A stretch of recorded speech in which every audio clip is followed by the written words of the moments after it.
Good afternoon and welcome. Welcome indeed, yes, to a Wednesday edition of the Mark Moses Show podcast. As we're always broadcasting from the Anidjar and Levine Accident Attorney Studios. Take back control of your life. Call them today. It's simple. 1-800-747-FREE. That's 1-800-747-3733. It's Anidjar and Levine Accident Attorneys. And joining me right now from Orlando is my great friend, Kyle Nash. He works for multiple publications. I saw him at the Kia Center Monday night. My man, how you doing today? I'm fantastic. I'm ready to get into this with you, Mark. I even skipped getting the hat ready. I'm ready to do the thing, man. I like this. I do. All right. Tonight, we'll start here. The Magic. Yes. They're up 3-1 on Detroit. Game's coming up tonight. I believe it's on Prime Video. Here's the thing, and I tweeted out this earlier today. I want to start with this. The Magic are a 9.5-point dog from Vegas. 9.5-point dog. And I swear we've covered every game in this series. I think they've been a dog every single game, including tonight. I don't understand this series. How are the Magic up 3-1 when they're still dogs by 9.5 points tonight? Well, I can say it for the past two games that it's one Desmond Bane, right? 22? No, my numbers, 12 for 20 from three in the past two games combined, right? That's not something that the Magic have been known for, is hitting the threes, right? For all the people that have talked about how good the trade for Desmond Bane was, this was that, okay? Him being able to hit from beyond the arc, for me, sets the table for the series. Oh, but Kyle, what about Jamal Cade, Franz Wagner, and the basketball gods, three-pointer for Paolo? All important icing. The cake is Desmond Bane hitting shots. You're absolutely right. And when I was driving home after game 4, and that was a long night, I think I'm still trying to recover from it, from working like 8 straight days in a row. Desmond Bane, you're right, was the key. 7 3-pointers made, tied the franchise record for the playoffs in game 3. Right. Then he came back with 5 in game 4. And I kept thinking this. Detroit's probably thinking, why didn't we get Desmond Bane in the offseason? Isn't that, I mean, these two teams are so, it feels like right now, they are so well balanced where it's like they're a mirror of each other. But is Desmond Bane the difference why this team is doing so well right now? Oh, 100%. I mean, and it doesn't, listen. The Pistons have done their part. Let me be clear here, too. I can't wave the flag for Desmond Bane and how good he's doing from beyond the arc, because he is. But the best three-point shooter on the other side is Cade Cunningham, which, by the way, Cade Cunningham has done amazing this series. Anybody who's criticizing the Detroit Pistons needs to criticize everybody, perhaps, except for Cade Cunningham, sprinkling maybe a little bit of Tobias Harris doing his job. Though from 3, he was 0 for 5 in game 4, right? 3 for 11 is the best three-point shooting from the Pistons on that end, okay? That should tell you everything you need to know. Now, granted, the Magic's defense is doing their part. The Pistons are turning the ball over a lot there in game 4. You know, JB Bickerstaff after the game, coach for the Pistons, talked all about the turnovers and how big a factor they were specifically in game 4. But of course, it was a thing as well in game 3. I appreciated that the Pistons had what felt like more composure, right? Fewer flagrant fouls and things like that coming up, or fouls on review, a little less fire. Matter of fact, Isaiah Stewart drew technicals from Wendell Carter Jr., right? They were winning the mental game, it felt like. But nonetheless, you can't hand the ball to the other team, something we've seen the Magic do to lose games. Well, the Pistons did it in game 4. It's a great point. We were breaking this down yesterday. When you look at that box score overall from game 4, so Jalen Suggs goes 1 for 13 from the field. He scores 5 points. Somehow he's a plus 17 on the court and shot that abysmal. So then you go to his backup, Anthony Black. He was like negative 20 when it was something like that on the court. He scored 2 points, had barely 2 assists. So they got nothing for the point guards. Paolo shot 4 for 18. Franz Wagner didn't even play the fourth quarter. Again, yeah, you're right. Those turnovers were huge in favor of the Magic, where they capitalized on 20-plus turnovers from Detroit. So my question for you is, you look at tonight, what do the Magic need to do to steal this game and seal this series. Keep composure and hold on to the ball. And listen, I'd hate to go full cliche, right? But if you come out in a game where you have 10 turnovers, right? You're looking good. If the Magic, not, granted, the goal is to get no turnovers, obviously. But when the Pistons come out and have twice as many turns as you're going to be in a good space, right? Say what you will about the Pistons. I believe they are a good team, Mark, but no team, especially one designed like the Pistons and Magic, such as they are, where they're going to try to beat you up and play defense and, outlast you rather than outshoot you. You can't play from behind like that and turn the ball over that much, right? There's too many opportunities missed. I feel like there was a lot of chances the Pistons had where they would turn the Magic over, but they didn't get the job done on the other end. The Magic defense would hold up and then come back the other way and put the ball in basket, which is, the goal, right? So all of the above to say, the main key for me is try to find a way to not rely on Desmond Bane. And, you mentioned Franz not playing in the fourth quarter, Mark. His involvement, I don't know how much he's going to play, right? I think it was a strained calf, something like that. Listen, Jamal Cain having the amazing dunk, doing what he did on the offensive rebound end was fantastic. But I don't know that he's enough to fill in for what Franz is. And now you're in a position asking Desmond Bane to have a third night that's pretty big. And, oh, by the way, his previous two games in Detroit were the ones where he performed the worst, right? So I think that there's a lot there that has to turn around. And to explain Vegas, the reason why they're dogs tonight, they just don't think Desmond Bane can do it again, would be my guess. And say what you will about Paolo, he's still settling for jumpers an awful lot. And I know why. This group is incredibly tough in Detroit in the paint. I get that. But at day's end, settling for jump shots, just chucking it from the cheap seats because you're worried they might get back in the game. I get to try to stomp on their throat and end the game mentality. That's what you want, but you're not going to do it from beyond the arc, not with this team. It also helps that when Wendell Carter Jr. hits a couple to open the game, too, not for nothing. You're not joking around. We're here with Kyle Nash. Game 5 tonight from Detroit. When you look at this series through 4 games, I keep hammering this. The Pistons look like a championship contender for 1 quarter. And not even the full quarter, 8 minutes, Mark. So they scored 40-plus points in that game 2 third quarter. Hammering. It's like the Magic didn't even come out of the locker room in that third quarter.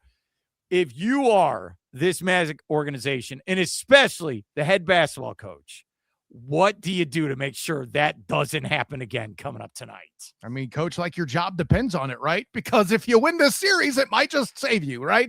And listen, not to throw that shade, listen, I'm a Jamal Mosley defender for the record. I don't think he's the problem. And now I have ample evidence to support it with these 3. Like, just as a quick aside too, Mark, isn't this what getting hot at the right time looks like? Yes. Like literally. Yeah.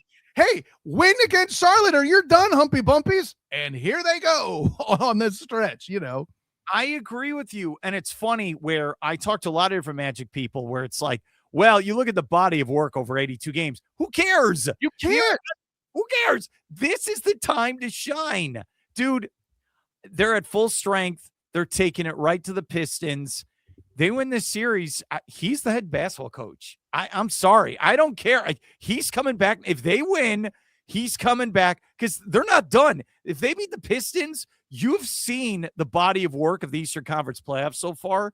This thing is wide open. It really is to get to the finals. I hate these people who claim to be data and analytics people. And, well, if you look at the full body of the work, guys, if you look at the full body of work, especially going back to last year, what was it, 96 minutes that the Orlando Magic recorded with Paolo, Franz, and Jalen Suggs on the court? Sans Desmond Bane, by the way. What about that body of work? What about all the injuries they faced this year? And I get it. If you stop counting injuries with the Magic because you're just sick of talking about it, I ain't even mad at you. That's a real injury fatigue with this fan base. But I'll tell you what, if you fire Jamal Mosley, that doesn't change it, right? So when we talk about looking at the body of work, how much time this season, I haven't done the math, but how much time this season, the question has to be posed, has Paolo, Franz, Bane, and Suggs all played together? I can tell you right now, the lion's share of it, might be these past few games thus far, these past 5 games dating back to Charlotte. Now, why did they play bad against Philly? Great question. I got nothing for you there. That's a great retort if you have it. But all I can tell you is from Charlotte on, this team has looked different. And you know what? If they win that game in Philadelphia, they probably lose in 5 games to the Boston Celtics. Boy, they look right now, don't they? Oh my God. But then this goes back to my point. Then Philadelphia went to Boston last night and won that game with Embiid, who had a big game, right? It's all about matchups, but I'm telling you right now, they turned it on. The switch has been lit. And I want your thoughts on this next question then. Has the defensive side of the ball finally showed up for the Orlando Magic for the first time in about a calendar year? Listen, I hear why you're saying it. The answer is obviously yes. Where I think the defense gets a little too much sting is the offense is what fizzles, right? You could play defense till the cows come home, and if you can't put the ball in the hoop, you weren't doing anything about it. No, not to say that this is the same defensive team as last year, and I think this is what Magic fans and critics are aptly correct to point out. This group does not play the same kind of defense as they did back when they had KCP on the floor on a regular basis. But you didn't want to pay that much for defense, especially when you were expecting him to do better than he did shooting the ball. Totally get it. Desmond Bane, net upgrade. I don't think that's arguable, right? But I think another element of this is this team learning to find its energy. And I'm going to say something corny. They didn't really have a motivating guy like Cole Anthony on the roster. And I think they needed to get around that, to figure out how to find energy, find spark within themselves. And clearly, facing proverbial death against the Charlotte Hornets, at least for now, has helped them find that. It's interesting that Goga keeps playing. No Mo Wagner. It's all Goga. And Goga's kind of like one of these instigators also. He's blocking shots. He's throwing elbows. He's something they've needed off the bench. Mm-hmm. I'm fascinated by it. I'm telling you, Mo Wagner's not played in a couple of games. Have you noticed this also where Goga's getting these minutes? I have, and Goga's there to do the battle. This is a tough team, and not to say that Mo Wagner's incapable of being tough, but if I have the choice of the throwdown street fight and maybe seeing a guy that's has the ability to get in the other side's head, it's Goga Batadze. I mean, this is the dude that had Luka Doncic shook for a bit there, right? Granted, allegedly by accident, based on what Goga said after that game, but nonetheless, if you could get in the head of a dude like Luka, you are the right guy to be doing battle against, Isaiah Stewart and this group down low for the Pistons, right? There's just so many big bodies, right? Jalen Duren, all these guys, which, granted, maybe he didn't dunk on Jalen Duren like Jamal Cain did, but that's a tough front court in the paint there doing battle, and this is why Goga was there. Do I believe he had a good game in game 4? Not particularly. There were times where he was an outright liability, but going into the coming game, I would when you rest Wendell Carter Jr., because you have to at some point, Goga's the guy. I'm a big Mo Wagner guy. This isn't the series for him, in my opinion. You know, it's funny. You bring up he didn't have that great of a game. I don't think anyone on the Magic had a great game. I don't they shot abysmal, right? It's not like they were scoring at will, Bane, right? Yeah, I mean, and okay, so here's your question then. So game 3, the ball bounces for Paolo on the 3. It goes up in the air, it goes down and scores. And Paolo started laughing also. He had the look on his face like, what is this? Then game 4, close game. Desmond Bane, banker 3. Is the ball bouncing the way for the Orlando Magic right now in this series? Isn't that what getting hot at the right time looks like? Right. I answered your question Socratically, a question with a question, right? I think these things are related, man. And at day's end, the shine from heaven that was Paolo's shot was the dagger. It didn't necessarily decide it. I fully believe it's possible that the Magic play enough defense to win that game by 1. Right? I think that's a thing. By the time the bank shot happened, I believe the Magic were in good control there in the fourth quarter, right? So say what you will about those. The one we're not talking enough about, Mark Moses, is the one before the bouncing 3 that everybody's looking at and pointing because it was a sight to behold. The basketball gods got involved, just like Paulo said. But for me, the big shot was what put the Magic up before the bouncing shot from Franz Wagner, an absolute contested dagger from the corner beyond the arc. Oh. Biggest shot of the series to this point, and we're not talking enough about it, Mark. Yeah, you talk about runs. Yeah, if we go back to game 3, it's a great point. It was funny. Paolo hits a 3, then Tobias Harris hits a 3. I Mhm. think they're tied. I know Cunningham in a 3 there as well. They're tied 3 minutes ago. And then your boy, yeah, Franz Wagner, 5-0 run by himself. And they score the rest of the way. And it's funny. So tie game, 3 minutes to go. Detroit doesn't score and they lose. Game 4, same thing. It is a one possession game, about 3 minutes to go, and the Magic closed the game, right? It's wild. Detroit, that's my question for you then. Is all the pressure on Detroit, even though they're favored at home tonight, is this like, look, we better show up and we better kick the crap out of the Orlando Magic, or this is it for us? I mean, dude, they're the ones with the 1 by their name, right? On the scoreboard as the top seed, right? How big? All you'll hear about for a good portion of time. I'm not going to say for all of eternity necessarily, but I know this will sting for Detroit fans for some time, right? We got upset by the Magic. Now, granted, the Magic are finally playing like the team advertised back in October. Understood. Yeah. But you're the top seed, and this is a team that's allegedly struggling and allegedly offensively limited. You're supposed to be able to shut them down and handle business. But unfortunately, we're reminded that the Pistons' weakness might themselves be offense.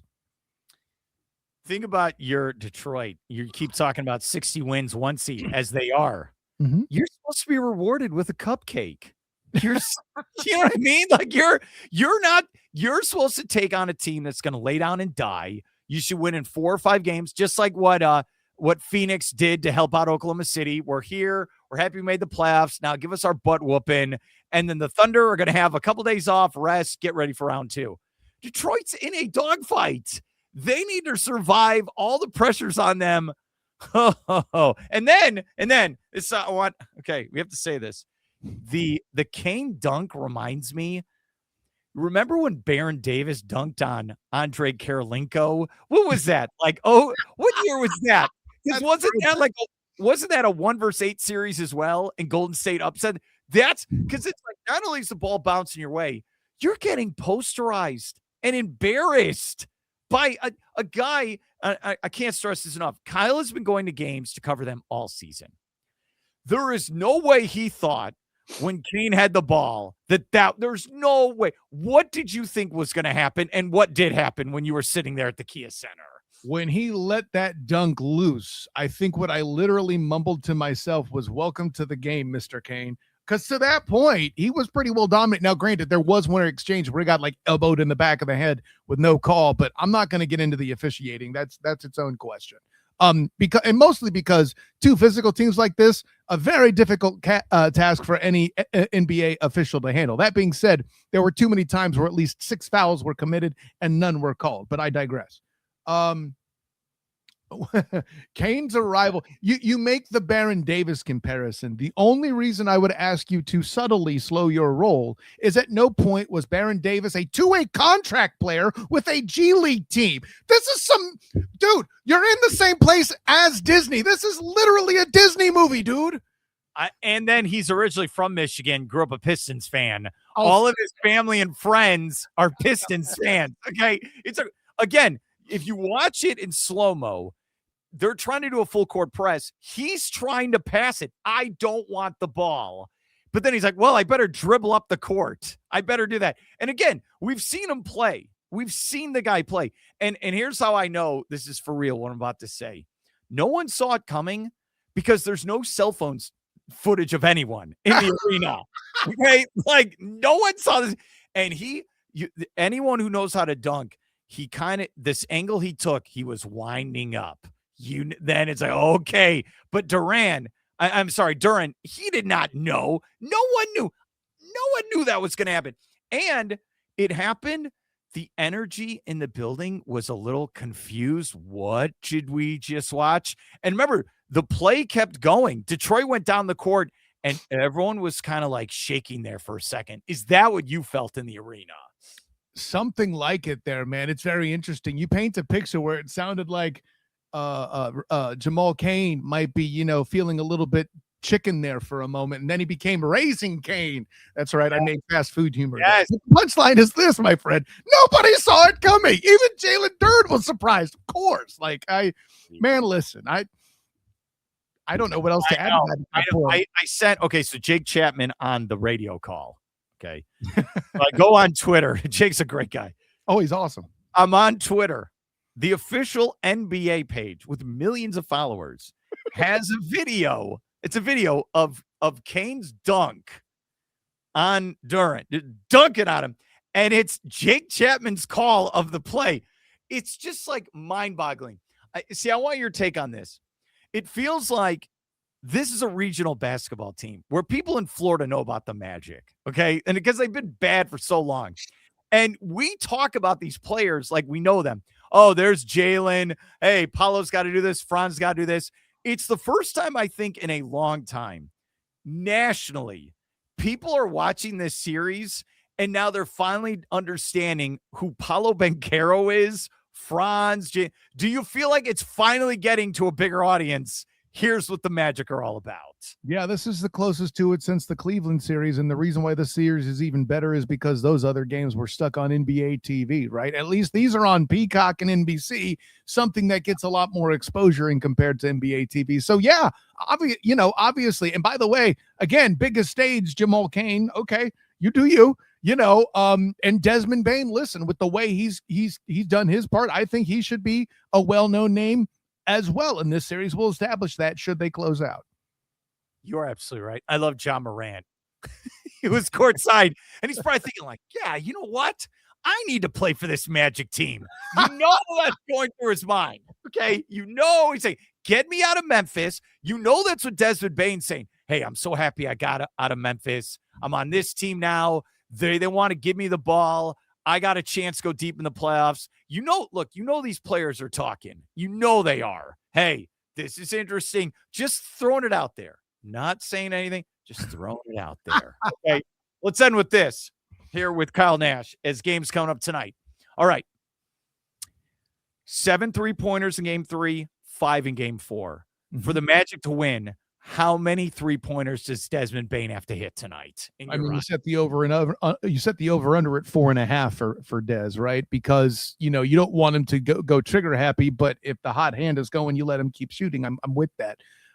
There's also an element here of, well, I'll put it this way. Yeah, like I said, if he's coming out cold, you don't want to force the 3 because you got other guys on this roster, believe it or not, that can get hot, just haven't, right? Not that Jalen Suggs is well known for it, but this is a guy when Paolo and Franz were hurt last year, Desmond Bane was still on another roster, right? He had some games where he lit up. We haven't really seen that yet this season. I don't know that he's had an opportunity to get that comfortable. If Paolo can continue to attack the basket with success and stop settling for jumpers, Bane should take a back seat and wait for those assists to come, right? And I had a number for last season. It's only increased. I haven't done more since. But last year, the Magic are 6-1 for games where Paolo has 6 assists or more. It's that Nikola Jokic concept of when they collapse, kick out, someone makes a shot. Well, that someone makes a shot thing is happening more this season, right? But still, to answer your question more directly, I'm going to put the number that he's got to make at least 4, and Desmond Bane is that volume shooter that can do that. Okay, my key is, and I kept bringing this up, those point guards. So you got Suggs and you got Black. They scored a combined 7 points. That is pathetic. I am sorry to say that. They have got to, and I think they only had a combined maybe 4 or 5 assists. Those 2 gentlemen for this team have got to give me a combined 20 points or more. I have to get more from them. You can't, especially if Jalen Suggs, you can't shoot 1 for 13 again. You can't. Now with the hostile Detroit crowd, they've got to bring it from that standpoint. It can't be 4 on 5 on offense every possession tonight. What are your thoughts, Kyle? Yeah, I don't think that's that bad a take. There are some times where I'll have a retort like, oh, well, they got to the foul line a lot or this and that. Now, I will defend Anthony Black a little bit. Some of the line, and granted, I say this like I have any room to criticize or question Jamal Mosley, but let me be pretentious for a minute, Mark. I do remember one stretch where Anthony Black is on the floor with a lineup that I don't exactly understand, right? It was him, Paolo, Tristan da Silva, Jamal Cain, and Goga Batadze. That is not a winning quintuple right there. That's tough. Now, granted, they were holding the lead for a minute. Da Silva had a nice little, floater to the lane there to put points on the board, but I think that was that stretch where, Detroit started to get more involved. The lead started to close, right? So, I mean, from that standpoint, it's hard for me to criticize Anthony Black, but at day's end, listen, when you look at the stat lines, if you're going to turn in, what is it? I'll look it up real quickly here. A combined 2 for 17. I need to see a lot more than 2 steals and a block combined coming from both of you on this. Again, Anthony Black is in year 3. He was the 6th player in the draft. They drafted him to develop into a starting point guard. Who are we kidding here? And he's 6'7". He can play defense. You've got to give us more than that. And that's why it's going to be key for him and Suggs. So the final question. What type of game do you need from Paolo Banchero this evening? The game I need from Paolo is at worst 1 for 3 from 3. And I need to see no fewer than 10 free throws, and I need to see 10 for 20 from the line, which that puts him at about 25, 28 points or so. I agree. He needs, like he did in game 3. I know this is a lot you're asking, but he is the franchise. And especially you're not gonna know what's gonna happen to Franz tonight. He might not play. We don't know. I need the LeBron James type line he had in game 3, the 25, double digit rebounds, 8 or 9. I need a superstar performance if they're going to close this out tonight. That's my thing. They're going to need it. And the only reason why I'll double down with you on that is because Franz is out. Normally I'll say, hey, listen, this lineup's designed. They brought up Desmond Bane to perform the act of spreading the load out, which was absolutely a thing that happened in game 4. But and granted, Paolo played all 40 minutes. I get that, but the scoring load being weighed out like that is why you brought in Desmond Bane. But to your point, if Franz isn't there, somebody's got to pick up the slack, right? And he's the guy. He wants the smoke. He has said it. This is what it is. And I really feel like you saw this in game 4, where the first 2 or 3 minutes, that was an avalanche that the Magic threw at Detroit. Yeah. And Detroit, give them credit. They survived it. Then they went on a great run, right? They did in the end of the first, most of the second. They did. The Magic are going to feel that tonight in the first 5 minutes. Detroit's going to come out and blitz them. They are. They're going to run it. They're going to do whatever they can. They're going to get the ball to Durant. I mean, all these things, dude, as you could tell, I can't wait. Okay. I'm ready.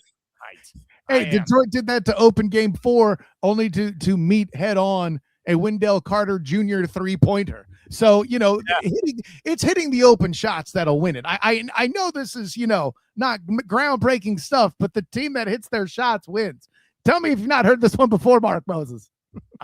Dude, my brain, a programming note is like, I'm so used to like, all right, they'll make the playoffs and then they'll lose in round 1. Then I'll pivot to other sports or I'll do, no, now my brain's thinking, I know, I don't want to get ahead of myself. Like, all right, if they could just get one more win, one more, then you're like, well, now we're going to continue into May.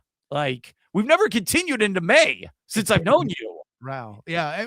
I'll leave you with this because I ran into Dante Marcatelli, who calls the local TV broadcast when those are allowed to happen. Don't get me started on that. But I ran into Dante Marcatelli heading into the game. He was with his family. He asked me, Kyle, what you think? I said, if I said to you up 2-1, HR would have called me in for drug testing. We had a laugh, and then he reminded me, what do you mean a month ago? 10 days ago, that would have been the case. Yeah, because remember the regular season finale, they get embarrassed by the G League team of the Boston Celtics. Yeah. Right? Yeah. And that's why they didn't have home court for the 7-8 game in the playing game. This is why you don't bet on any sport. Okay. This is what we said. Right? This is it. All right. He is Kyle Nash. Thank you so much for your help. Enjoy the game, and I'll talk to you around. All right, man? Until next time, brother. Class dismissed.